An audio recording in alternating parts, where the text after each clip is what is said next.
Shiny, happy people. Well, hello everybody and welcome to Wholehearted Living with Valerie and Benny. This is the podcast that has siblings. That would be Valerie. and I. You can't even do that right. You're killing me. You can't even do that. Valerie and I. Benny. And Benny. That's me. That's you. You're right. Yeah. Okay. You're right. I can't do this. Never ask me to open up Never the show. ever. Well, you didn't. I just wanted you to do a tiny bit of improv, Oh which my is yes and you gosh. put a complete stop to it. It was Well, a dead end. That was good though. At any rate, we are siblings who just do this podcast for hopefully giggles and And a little bit of wholehearted living stuff. yes, and we come to the table with a subject that's a surprise to the sibling. This particular podcast is going to be Valerie's, and she told me that she has spent hours preparing for this one. Unfortunately, we're not going to have time for all of the literature that she has Yes. to share with us about All of it.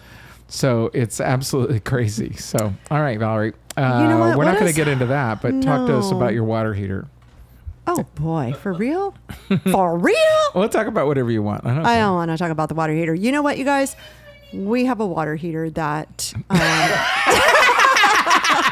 I don't want to talk about the water heater. I don't want to talk about it. So you know what?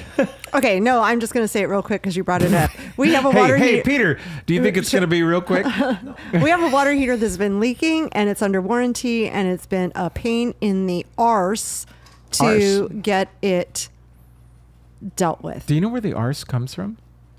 I just know that lady with the blonde hair that always says it. No, on the it's arse comes from. Doesn't that come from Notting Hill and Julia Roberts? Yeah, she says that. That they say. Anyway, well, anyway, I don't usually cuss, so I said it like that because it's like I've heard you cuss many times. Oh, have you? Yeah, it's usually when you're drunk. Such a liar. Okay, anyway. When's the last time you've been drunk? Wow, you're derailed. I know. Finish the story. That's really it. Like, honestly, this has been over a week of dealing with the insurance company and the plumber and getting somebody out. Oh, they can't come out. Oh, they do. Finally, after all is said and done, we're finally getting somebody on Monday. So 11 days of leaking.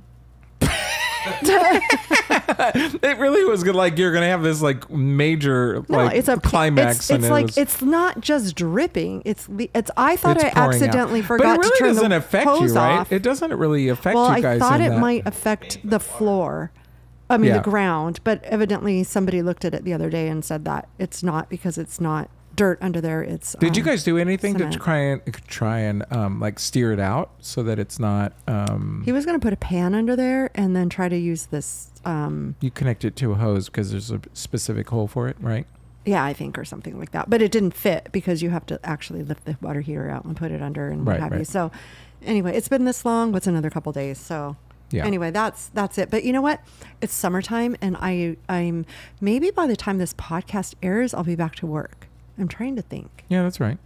Is it? Does this? Hi, Iggy. Yeah. Hey, Iggy is our sound guy. Hello, Iggy. I have a piece Hello. of hair on my lip. Iggy is tired today. Iggy, tell us about your work week. Oh, he's Work eating. week or work weeks? Yeah, I I did guess 2 it's been weeks of 2 weeks at least, right? So you guys remember that Iggy got a new job, and he really, I mean, I'm not going to speak for you other than to say you really enjoy it, but you just told That's us, yeah, that this last couple weeks you've been covering, right, or something like that. Yeah, so we have 2 baristas that are on vacation. So we've been kind of adjusting to cover for those 2 vacations. And one of the adjustments that I will say that I did volunteer for it. It wasn't like they asked Made me. you do it, yeah. Is that I started for this past week and the week before, I had been starting work an hour earlier than usual. Which, by the way, folks, he already works a 10-hour day. Like, that's scheduled. Yes, I already a 10-hour day is a regular work day, so I come in an hour earlier. And most days I wait I'm usually off at 5:30. Most days I wait until 6 for dinner service to start so I can get food before going home. So I don't have to cook. So it basically working an hour and a half more every day. Mm-hmm. Yeah, So it's been 11 and a half. Oh, cool. hour So when you work days. wait that half hour, do they pay you? Yeah. wow. Oh, nice. I used to, well, when my schedule first moved to 7 to 5:30, I used to clock out at 5:30 and then just wait until 6. But they're like, if you're as long as you're working for the 30 minutes, you can stay clocked in. So then Nice. I just help It's just out. like Starbucks. Yeah. I just help out and and do what I can to help set up for the night for the closing crew, and then yeah, I get the extra Good. 30 minutes. Nice. Nice. Well, anyway, we're glad you're here, Iggs. He walked in the door, and not that you can just say Iggy's tired. Yeah, for sure. Yeah. But anyway, I'm not sure when this airs, but anyway, I go back to school at 2 weeks from this past Wednesday, and we are on a Friday right Actually, now I think recording this. This airs the very next Wednesday. Oh, okay. So Just I won't be before. back to work yet, but it's just kind of like, wow, that went by really fast. Mm-hmm. I've loved it. I've loved every minute of whatever it is that I've done, but Podcasting. yeah. No, it's just been wonderful. And we I have will a tell pool you where that we this live. So it's summer been really nice. went by fast. It did. My last year I swam in the ocean many times. You guys Oh, know yeah, that's right. that I'm trying to swim peer to peer, and I am still swimming in the gym. But we've had so many different things, and I've had different schedules and new workloads and blah blah blah. And long story short, I've barely swam in the ocean this year. So it's I mean a few times, but it's nothing like what I did last time. And even my swimming at the gym is reduced because it's just anyway, schedules have changed and stuff. And I just told Patty, I said, I got to get back to going really early in the morning because it's really the only time I'm going to be able to do it. Well, So- and then like Peter and I like to go bike riding all the time in the summer. Mhm. We like to go rollerblading. And we haven't even done that much because it just seemed like something else will pop up and it's like, Yeah. we don't want to do that. Or even me taking the grandbabies down to the beach. I have not taken them down there one time well, because Patty and I every used time to always walk on the beach every weekend, and we haven't done it every weekend. We've done it several, but not every weekend. Yeah. Sorry, go ahead.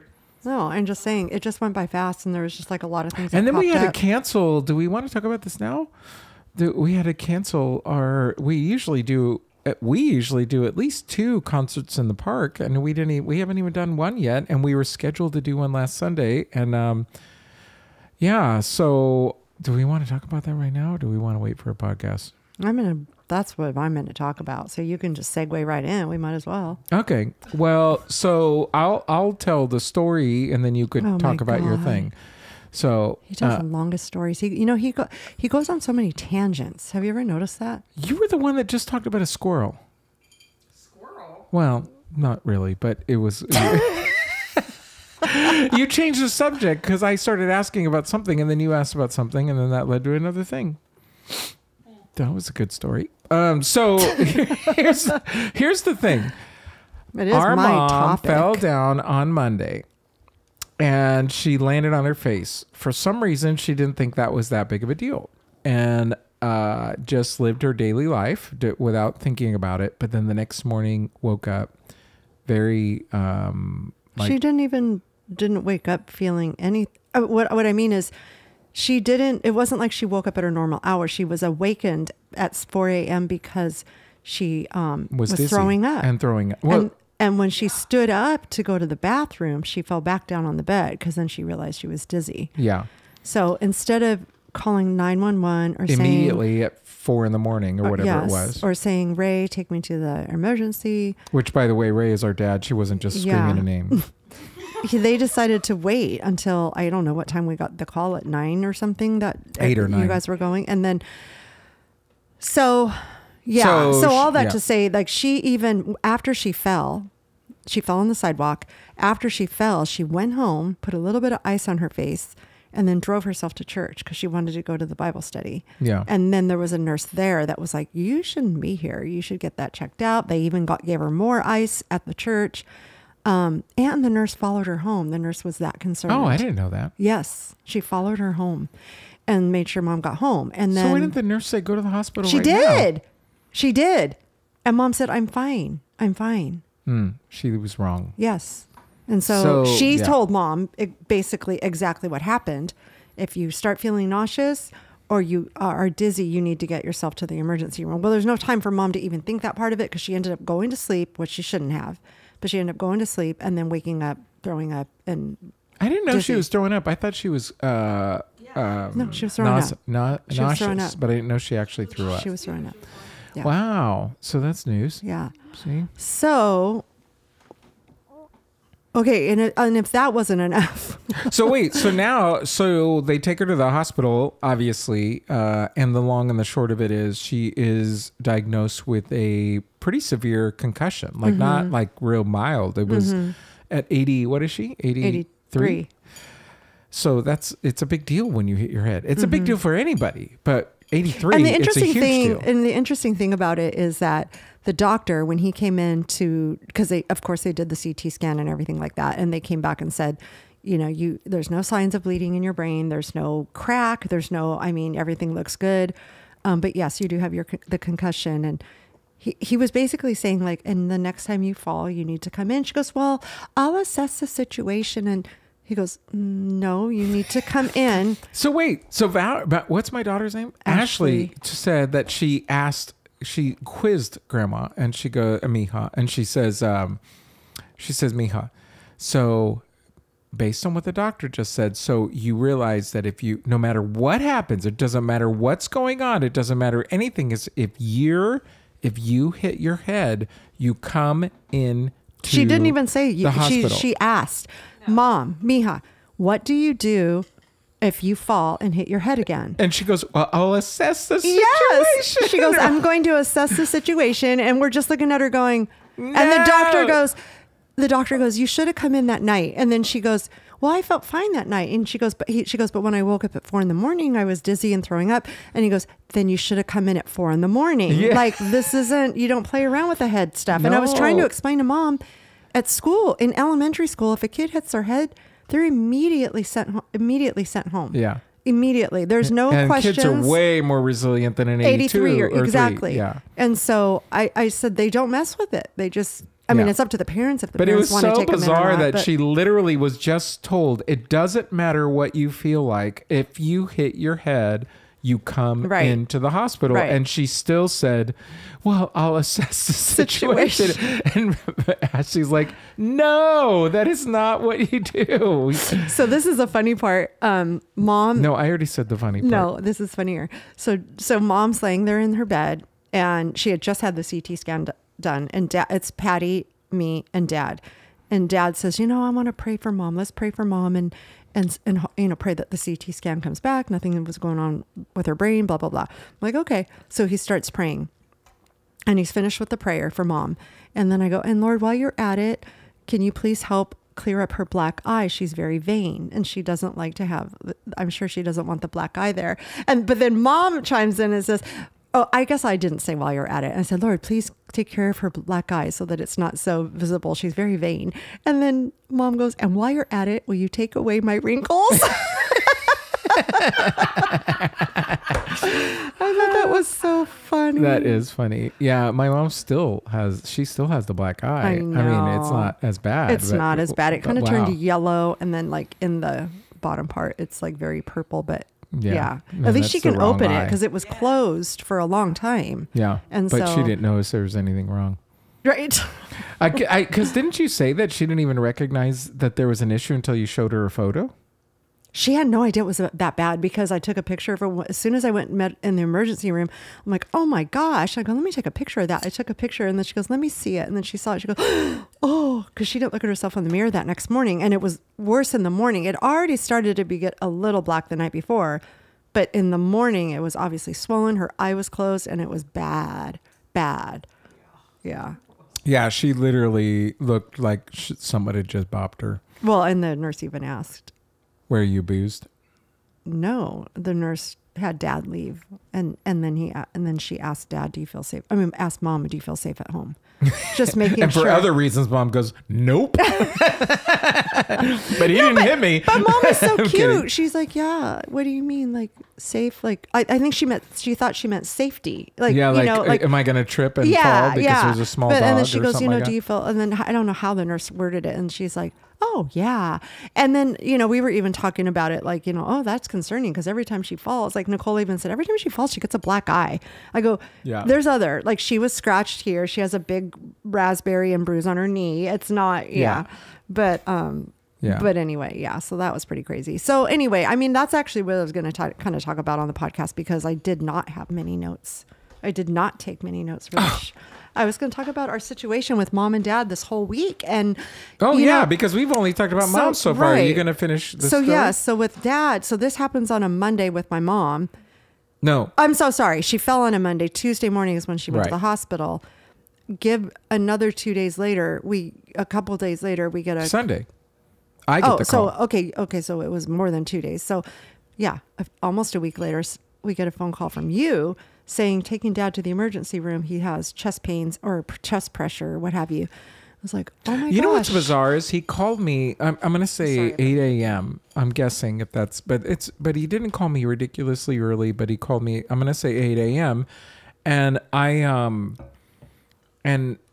I literally said, Dad, are you joking? I'm like, cause Even your text to us said, this isn't I know this is fun. Or what did you say? Something I like, said something like, this is not a joke. oh, back up. Okay. What we forgot was mom had dad at the ER on Monday.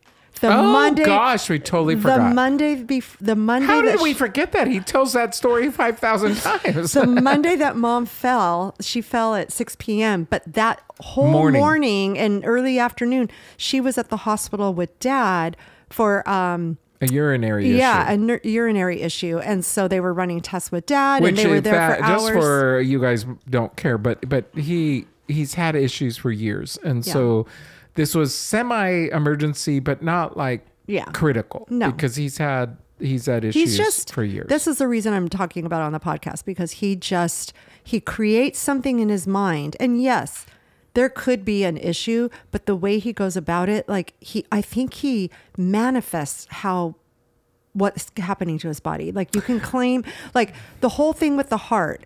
Okay, so they were at the hospital Monday. Then mom is in the hospital on Tuesday. Then dad goes in on the following Sunday for his heart, and everything comes back okay. In terms of he ended up having to be admitted because they were going to run more tests, blah, blah, blah. And he ended up being fine. But I feel like the reason I'm bringing this up is because I feel like he creates this manic nature about what's going on with him. In fact, 2 days after he got home from the hospital, he what do you call it? He called his doctor and pretty much pressured them into taking him in again for his urinary issue. Yeah. And so, I mean, granted, he has a spot in his pancreas. They're going to look into that. And he's 85 years old. He is. The thing that I will say, it was interesting driving him because my mom is concussed. She couldn't drive him. Right. She's not. She could barely walk in the kitchen. Yeah, she was okay, but she's not at a point where she's can help somebody else. Was dizzy. Yeah, exactly. And so I picked up dad and took him. And on the way there, I'm asking him, what's going on? Just tell me what's going on. And the long and the short of it is, by the time we got to the hospital, I said, Dad, this just sounds like stress. Yeah. It just does not sound like a heart issue or even a chest issue. It sounds like stress. And there's legitimate physical issues that take place when you're stressed, but what I was trying to say is you're not having a heart attack, which was, I mean, I'm not a doctor, but it was pretty clear to me that he was not having a heart attack. I will say one thing. This is a side note. When we were young and went to the emergency room, it seemed like every single time you go, they keep you for 5,000 hours. It was the most ridiculous thing in the entire world. Yeah. there is a huge benefit to being 85 with a chest heart. pains. Yeah, exactly. So, because I kid you not, they barely finished his name and they were like, okay, sir, come back. Yeah. Come back here. I was like, Yeah. what? Yeah, there's a lot of people sitting there for a long there time. was a but- bunch of people already sitting inside the Yeah. room and they're like, sir, you can come back here. Just go through that door right now and we're going to do Yeah. X, Y, and Z. They didn't even put the But did wrist you thing know- on yet. But did you know that this is, I don't know. I feel like if you were, okay, I don't know. I'm not a doctor either. But did you know that I think before he called you, or maybe he called you and then did this, but he got that, because I went to go stay with mom. Once you guys were there and told us you were there, I'm like, well, let me go stay with mom because mom can't because really at that get point, we around. were still thinking she's not. She can't able get to be around that well. So Yeah. I'm just going to go back and stay with mom. So and she's so cute because I brought her lunch and everything like that. And she goes, Mija, can you paint my fingernails? Like she was, but anyway, dad had made his bed. Dad had done a few things. And I'm like, well, he didn't get rushed off? She goes, no, he got everything ready so that I wouldn't have to I'm going do to tell you it. that this is mom, though. Part of it is mom because he told me I was going to call you at 5 a.m., but mom said don't. Oh. Yeah. So part of that is mom. So everybody just wants to wait until a different hour. He could be having a heart attack. She could have been brain bleeding. Exactly. Well, and then what was funny is, and this is going to be very selfish, is I had just finished making 2 eggs and sausage. And, So you have to and so wait. I was like, I'm going to pick you up in a half hour because I'm eating first. But and plus he didn't sound critical on the phone. If he was making a bed and getting himself together to and go, he didn't even sound. He packed a bag basically. Yeah, he wasn't. Anyway, he couldn't even describe his symptoms. But the thing that was interesting is by the time we got to the hospital, I just said, Dad, I honestly think you're dealing with stress, and that's what it sounds like is going on more than anything else. And it was interesting because they went through the rigmarole to make sure, first of all, that he's not having a heart attack, which he was not, and then they. The doctor came out. I was shocked by how quickly everywhere we went, somebody saw us very quickly. The only time it took a long time was when they finally decided there was an anomaly in the blood. And then they said, we're going to put you in a room. And then it took a long time to finally get a room. Yeah. But before that, it was like, honestly, it just felt like. But didn't you everybody's even like, say like his chest pressure went away once he found out he wasn't having a heart attack? And once No, his chest pressure went away once he started talking to me about his stress. Okay, see, And so it was Yeah. very interesting. Once we started talking about it, he at one point said, you know what? I think that maybe it is stress. Then he talked to the doctor. The doctor does their thing. They gave him blood tests.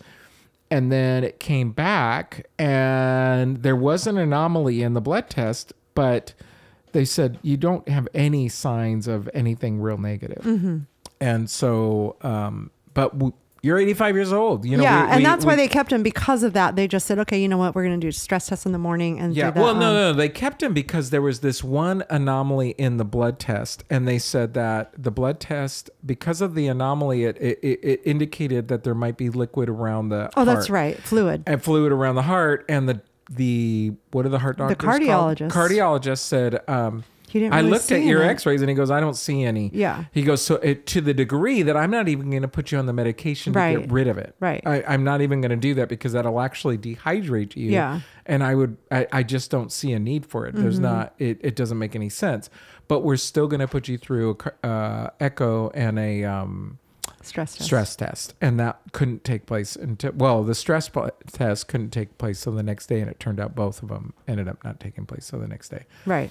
But yeah, so I was there from 8 to 9, I think. I 8 p.m. to know. 9 p.m. That was so 8 a.m. to good 9 of p.m. But it was, I'm an amazing son. I know. It was pretty incredible. Really, when it really comes down to this podcast, we should talk about me. No, you know what? Again, I didn't prepare for this podcast because I had a week dealing with the water heater, dealing with mom and dad. I have my own health issues going on. I'm just going to be transparent here because if you follow, you know our life, you know what we do. But I do have something going on with my left breast. And so I'm not concerned. And this is why, okay, when I say I'm not concerned, what I mean is I'm not going to live my life until I find out what's wrong with it, thinking that something's wrong. Yeah. And this is why I'm wanting to talk about this because I feel like I wish dad had more of that in him. I'm not Yeah. saying I'm perfect by any means, but what I'm saying is like, I'm kind of like mom in that way. Like, well, you know, we'll address the situation when we know what the situation is, and we'll move on from there. Where dad is like, worst case scenario with everything, and I have a pain in my toe and I probably have to have my toe amputated. You know what I mean? It's like Yeah. very, very And you guys, you're thinking high-strung she's about joking it. about No. that, and that's not. It's not. right. He's, Well, he's all our very life, anxious. all he has said is, you know what? I'm probably going to die before I'm 50. And then, Or at 51, he assumed he would die because that's when his dad died. yeah. And here he is 83 or 85. And, you know, it's like, you can't use that anymore, dad. Just, okay, let's move on. Yeah. And so in terms of just like the Wholehearted Living podcast, you know, I'm not trying to say that, you know, as our parents age that we need to, that these are concerns. Cause I think if you have pressure in your chest, you should definitely go get that checked Absolutely. out. If you fall and hit your head, you should go get that checked out. But, you know what, until you know what is going on with your heart, I think that's why it was stress. In fact, even Nicole and I talked about it. And she's a very anxious person. And she said when she gets anxious about stuff, like before she flew to Europe for the wedding, she gets very anxious. And she goes, every night I went to bed with pressure on my chest. Like if I was 85, I might be thinking, oh my God, is this a heart attack? You know what I mean? In particular with everything that's going on, and this sounds callous what I'm about to say, but their friends are dying. Yes. And their friends are, Yes. a lot of their friends are dying or have died. Yeah, it's very difficult. I can't imagine being, you know, the thing that's interesting is that dad's been anxious his whole life. So I don't know that I would have said that because I would have just said he was mad. Mm-hmm. But now I look back and I go, no, his anxiety manifested itself in anger. Yeah. So that's how he dealt with it. He would like try to take control of a Right. circumstance. And now what's really hard for him is he can't. Mm-hmm. He doesn't have the physical ability to take control. So for me, what's interesting is that he's going to. But he gets mad about like even mom before his heart issue, so to speak. If mom, I swear, mom and I are so much alike. I every time we're together, as of late, I'm like, we are so much alike. Because mom will start to stand up to go. This is like immediately following her concussion, and she'd start to go get something, you know. And we would like kind of stand there and just make sure that she stood up okay. And dad's like, "What do you need, Dorley? What do you need? What do you need? Just sit down, you know." And she's like, "I just want to go get blah blah blah," and he gets very. Because he's anxious about it, he gets mad at her basically. Right. And she's like, Ray, if I'm not okay to get up and go get it, I'll ask somebody for something. But she wants to move, you know what I mean? And Yeah. she's also not like a needy person, No. you know? If I can It do for doesn't myself, mean that I'm it's gonna, okay that mom gets up. There are times when she really should I agree. sit her butt down But and she not did do it. express, if I don't feel like getting up to get something because I don't think I'm stable enough or whatever the case is. Yeah, but this I is the will let same you woman know. who didn't go to the hospital that's and true, later too. said, I know. So the truth is that you have two extremes because you have dad who goes for the hangnail and then you have Yeah, mom that's who true. doesn't go for And the that's- concussion. yeah. So the truth is that there is something to be said about saying, Mom, sit down.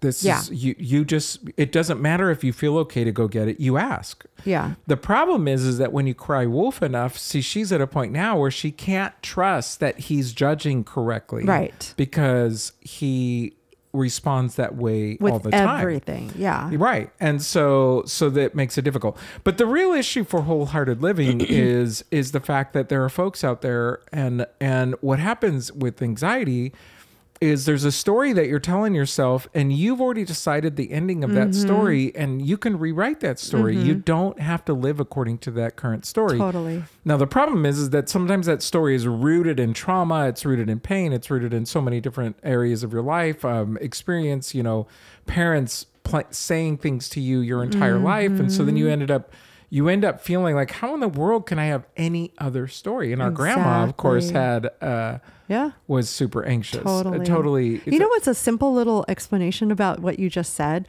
It's like an example, I should say, not an explanation. So like I just said, Nicole's my oldest daughter. She was very, very anxious about flying to Europe. She gets anxious about flying in general, but I think like right before that, there had been a couple plane accidents and stuff. And so she got very, very anxious. So she would talk about it out loud to Richard. Like, I don't think I want to do this. I don't want, maybe you should take one airplane and I'll take another flight and I'll take another flight kind of thing. And in the meantime, every time she's expressing her anxiousness about this, Mazzie's listening to it. Absolutely. So now we fast forward to Mazzie going to visit with her dad just this past weekend. And she was anxious. She woke up crying the night before saying, I don't want to go. I'm scared. I have a feeling about it. And Nicole goes, It's the phalange. Nicole's like, it's a phalange. Sorry. Friends reference. No, Nicole was like, it's my fault. I did this to her. She heard everything I talked about, how I was feeling about it. She was very good about how she handled it. She was very good about explaining anxiety and that it is a thing and that. She gave her $10 and said, if you can get over it, you're good.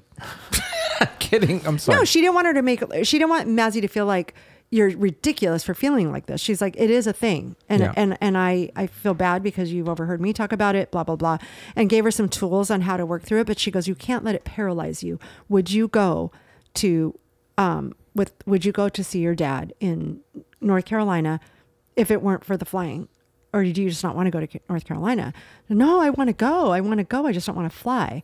She goes, okay, so it's just you talking yourself through it because this is the next step of making sure that it's not going to paralyze you. And Yeah. so, you know, That's really good she that did that. she did a few things for her in terms of trying to make her feel better about it. And then, and she did say when she got there, it was the worst flight. It had so much turbulence, but we're here. And she goes, I'm so proud of you. You did it. Like you got back on the horse and you're good, you know? Yeah.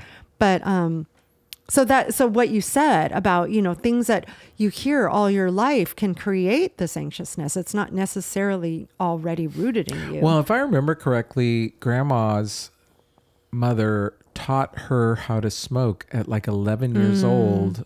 And she said, this is what you do when you're anxious. Did you remember this story? I knew she started at that age. I didn't know why. Yeah. Well, my understanding was that she was taught how to smoke by her mom, so our great grandma, who we never met, because she said, when you're anxious, this is what you do. Wow. So obviously back then, smoking was actually, I think it was kind of a hip thing. Yeah. Oh, to do yeah. it. Oh, yeah. It But, was very cute. with, Yeah. like, the long but cigarette. nevertheless, it was like, so then Grandma smoked all the way until she was in her 60s or whatever, right? 60s, I don't 70s? even think she was that old. I think she was. I think she was already just 50. I think she was in her 50s. 50s. And her doctor said, "You're."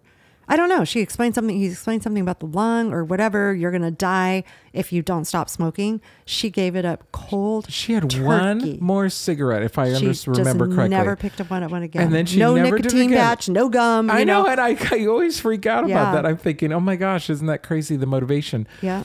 The thing that's interesting for me is that Dad is, and see, I want to be really careful because I don't want to talk to Dad like Dad's a bad person. I want to talk about the fact that anxiety can really cripple somebody. So it's not that he's a bad person. It's the fact that to me, it's a very sad, it's very sad because he Totally. lives he really wants to be biblical. He really wants to live according to what God wants him to do. But that whole concept of giving yourself over and having the faith that God's going to take care of these things, Because this is what he'll preach to incredibly everybody else. difficult. I'm sure it's in his notes that he's given to all his Bible study he friends. would actually say, "Don't do it like me." Yeah. And This that's is what I sent to Dad just the other day because I was like, oh my goodness, we talk a lot. Nope, that's not it. Sorry. No, just along the lines of what you just said. I saw this quote, not a quote, it's a verse. Verse. Deuteronomy 31:6. Do not fear the road ahead, for God walks with you. His hand will guide you, and his grace will sustain you through every trial.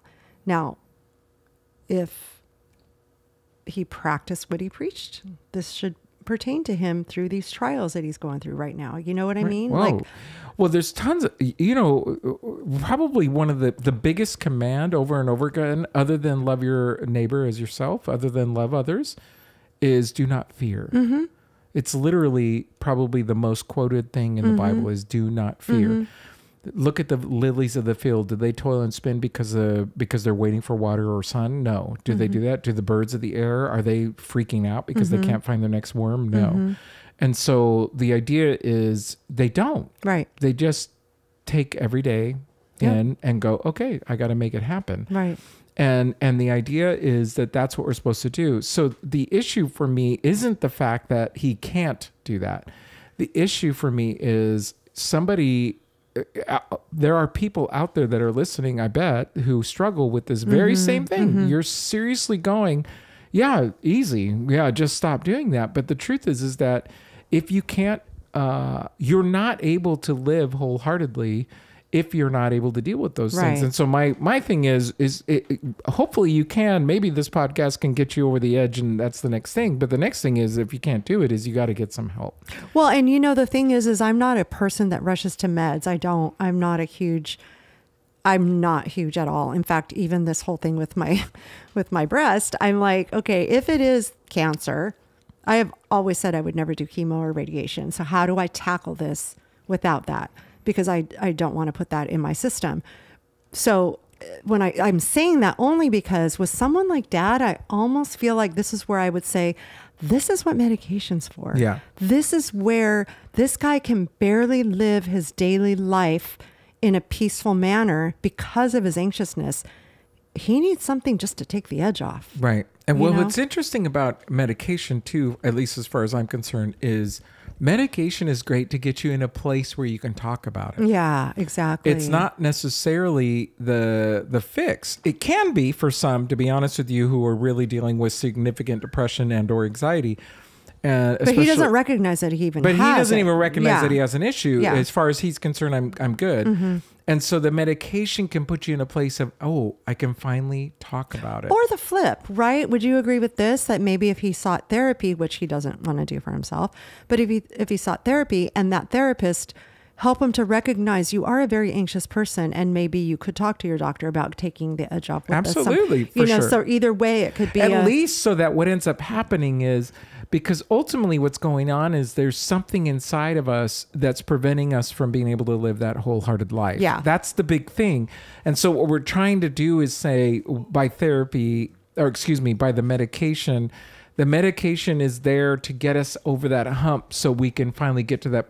It's kind of like saying, icy hot. You can't live with icy hot all the time when you're aching. You know what I mean? You just, that's not the way you're supposed to live. It's not getting to the root. Yeah. The real issue is, but you put it on occasionally because you really are hurting because something happened, and then you get through it, and then you move on and you go to the next thing. And so, so icy hot's a great thing. Now, granted, icy hot's not a major, medication or anything like that. But, or if, maybe a better example would be pain medication. After a surgery and you're in incredible pain. So you take some pain medication so you can function. So you can just sleep or do whatever. Yes, you need that kind of medication, but you can't stay on it. No. You absolutely can't stay on it. Well, it's the same thing I'm not saying that you shouldn't take it forever. That's between you and your doctor.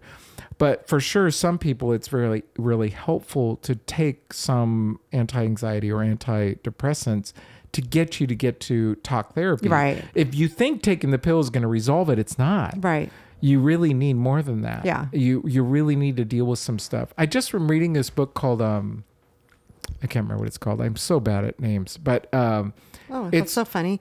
I'm reading a new book I started today, and Peter's like, "Oh, what's the name of it?" I'm like, I don't remember. It's something about my soul. So it's something about helping your soul, but it was really interesting because one of the things that I really say that really helped me when I had a major fall about 9 years ago was being able to talk about things out loud, like being able to express things. And I think the biggest thing about a therapist, I had one client who had a major trauma. A very close friend literally committed suicide the very next day after he had spent time with him. And he had no idea. And he was a mess. And what was interesting is that we had several meetings, but honestly, he was healed after the first because he just told me everything. And what happened was he was burying all that stuff, but it was like the therapist gave him permission to say it. It's like, I don't have to care about what you think, which is true. Right. You don't. That's the great thing about talking about it to a therapist is like, I'm not trying to build a relationship with you. I get to say whatever I want to, no matter how ugly it looks, and I get to say it. And honestly, he was transformed from being able to talk about it. And that's one of the biggest issues that people have, is that they don't share what's going on. And this goes back to something I've said in a podcast previously in Santiago. Oh, shoot. What's Santiago in Spanish and English? James. In the Bible, James, it says... Santiago is James? I know, it's weird. That is weird. Confess your sins one to another so that you can be healed. And the idea is we are not meant to hold on to those things. And when we hold on to these things, it really does create a problem for us, because it now becomes an issue between us and whoever your higher power is, or even your evil power. And that evil power will keep saying, speaking voices to you that's really negative, that ultimately can lead towards anxiety, depression, frustration, anger, so many different things. And when we express it, and then all of a sudden everybody goes, oh man, I can relate. You go, oh my goodness. Yeah. I've been holding that thing in. Yeah. And yet people can relate to it. Right. I'm not alone. Right. And there's something really healing about that. But for some people to get to that point, it's just like, I mean, it can be with anything, you just have your vent sessions, and you're just like, it feels so good just to vent sometimes to someone, and you're just like, oh, well, I feel better. Yeah, for sure. Well, I have no idea what people are going to take from this. I know. What are you going to have them take from it? Well, I didn't have a topic, so I wanted to talk about mom and dad. No, Asleep. I Iggy, guess, come on. What do you have to say? I guess really the reality is it was really just talking about being anxious about stuff, especially when there's no reason to be anxious. What I mean by that is that there's no solid reason. You're guesstimating an outcome, and and it's not there yet. So, I don't know. I always feel like, you're worried about stuff, but what are you filling your time with? You're filling your time with worry before you even know what you're dealing with. I don't know. I don't want to rob my days. I know I talk about a lot. I know with Peter, I've talked a lot about what I'm going through right now medically, because I had to wait for an appointment, and then I have to wait for another appointment, and that kind of stuff. And it's like, I just want to know, but I'm not living my days worried about it. I'm not living. And I feel like, Dad, he demanded the other day that they get him in, and Mom goes, I felt so bad for the doctor, because even when he walked in, the doctor's like, Ray, what's the emergency? What's the urgent? You know what I mean? And it's like, and it turned out to be nothing. It turned out to be nothing. And I'm just glad that I don't live like that. I'm very, very, what's the word I'm looking for? I'm just very happy that I don't have that in me, because I could have, because it's Dad is anxious, and I could have just ran down the line, but I'm glad I'm more on the mom side of things. And unfortunately, I'm a lot like Mom, I'm more like, I'll check it out later. I don't need to worry about it. Like, I'm actually more of her. I think it's even surprising for Peter to know that I actually made an appointment to check this out, because I think he's just like, as you're usually just like, it'll go away. You know what I mean? It's true. I'm like that a lot. Right. And well, that's called denial. So that's another thing. That's not so much denial. It's just like, I don't know. I'm just not, I don't like doctors, to be honest with you. Well, that's I don't, true. Yeah. I don't either. Yeah. But that's another story. Yeah. Well, folks, I have no idea what you're going to take away from this, other than the fact that our dad is anxious. Yeah. No, if you feel like you're that person, if we're describing like, oh gosh, I feel like I'm that person, I am anxious about things, I would highly suggest doing what Benny just said, maybe seeking a therapist to talk through those feelings. And if you can't even recognize the fact that you're anxious, but everything we described was something like with my dad, and that's how you actually might be, it is good to, you don't want to live like, you don't want to be stifled every day, or yeah, and that's really what it comes down to. Yeah. Living wholeheartedly means wholehearted living. Nice. So folks, we are at wholehearted_living_podcast. And so we're excited that you're with us. Iggy, thank you for keeping us in sound. Yes. Yeah. I'll be here again next week. Yes, you will. Yeah. Stay awake, okay, Iggy? We just have a couple more. I will try. All right. Thanks, Val, you guys. for bringing Thanks this. for being here. Bye. Ciao.